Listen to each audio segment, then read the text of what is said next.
In this video, I have prepared 10 tips for you that will improve your trading. They're totally free and they can be applied by all traders, whether you are trading Forex, stocks, short-term, long-term, crypto, whatever you trade, you can use them. So let's get right into this. And the first one is only trade with a higher time frame. I know some people remember when you look at my old videos, my old podcasts, I said some things like higher time frame or multi-time frame analysis doesn't work. And I've completely made a 180 degree change on that. Moritz really opened my eyes to how to apply a professional and a real multi-time frame analysis to your charts. So what I do now is that I always check the higher time frame first, and I will estimate, is it a bullish market? Is it a bearish market? Is it overextended or not? And then I will pick the direction on the higher time frames, and then I will only trade into this direction on the lower time frames. Number two, only trade when you have a high enough reward to risk ratio. Many traders will get into trades that don't offer enough upside potential. And I measure upside potential. When I get into a trade, I look how far can I estimate price will go without hitting any major support and resistance levels, moving averages or whatever. And then I will see, is there enough upside, potential upside for my trade or not?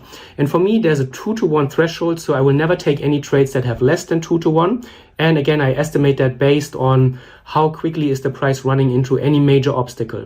Number three, have a checklist for every single trade. I mentioned it before. I read the book from Marty Schwartz, who's a market wizard. The book is called Pitbull Champion Trader, and he said that even after decades of trading, for every single hit trade, he's still using a checklist.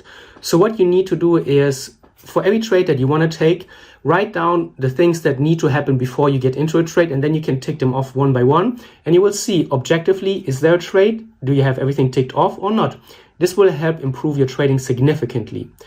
Avoid noise. Noise can have many different forms. It can be price noise, but the noise that I'm addressing here is noise from other traders or just outside voices.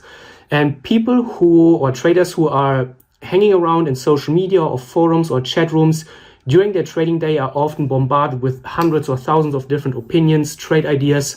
And this can really create doubts. It can create FOMO, and it can create a lot of inner turmoil and stress. What I recommend is you don't need to completely avoid those social meetings from traders, but reduce it to after you're trading. Never before, never during, only after.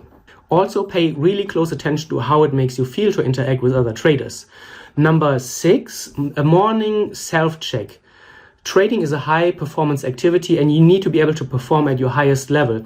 And in the morning, ask yourself, how does your social and how do you feel in general? Do you feel stress?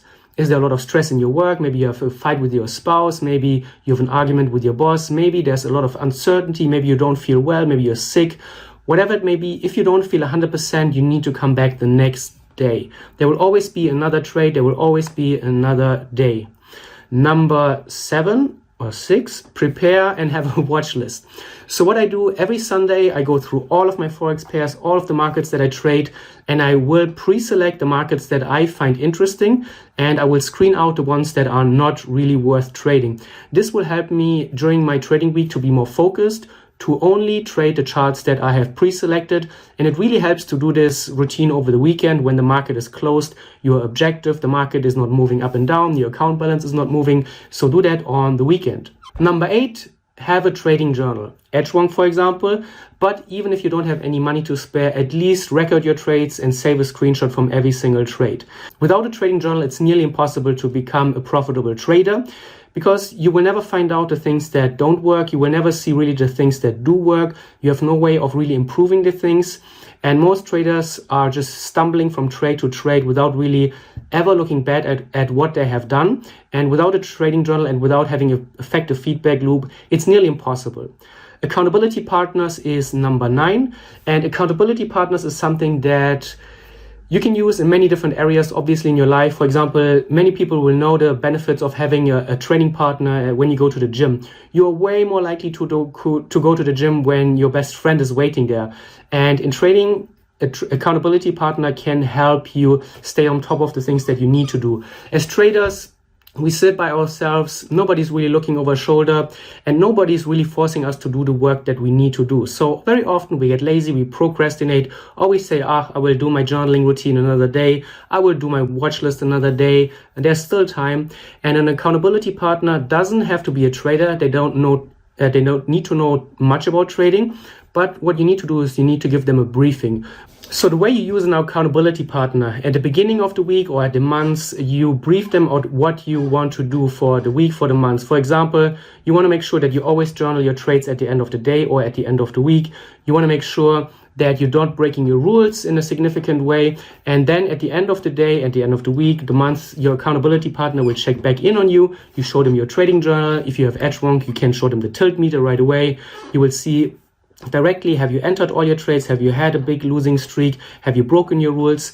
And you're way more likely to trade on a higher and a more disciplined level when you know that at the end of the week you need to sit down with your spouse and you need to justify your rule breaking or your losses. And this will have a very big impact, especially when then your wife asks, so why did you lose the $200 or $300 US on that trade? You could have bought me a very nice purse for that. And then you have to say things like, there was FOMO, I didn't want to miss out. And if you do this for 10, 20, 30 times, the lesson will really sink in, believe me. When your wife will see for the 5th or the 10th time that you have done the same mistake again and again, and it's never working out for you. And the last thing, you need to take care of yourself. You need to be balanced, and you cannot allow trading to consume everything in your life. This is especially true for younger traders. I was a little bit guilty of that in the beginning, where all I did was really focus on trading. But I noticed that once I broadened my horizon, once I added new hobbies, new interests, that my trading has improved significantly. So for example, I do sports, I read a lot, meditation every now and then, but you need to take care really well about you. Also have hobbies. Every now and then I do music with this little nice synthesizer, and there are many different ways how you can have a more balanced life. And once you see that trading is not everything, then you will also look at losing streaks in a very different way. When you hit the roadblock, then suddenly not your whole world crumbles, because trading is the only thing that is really important to you, and this can take a lot of weight from your shoulders. And that's it, 10 tips that you can apply right away. I would really love to hear in the comments which one you like the most, which one you have already implemented. Maybe you have another tip that you want to share with the traders. And also let me know which of the 10 tips you find the most interesting and where you would like to see more videos in the future on.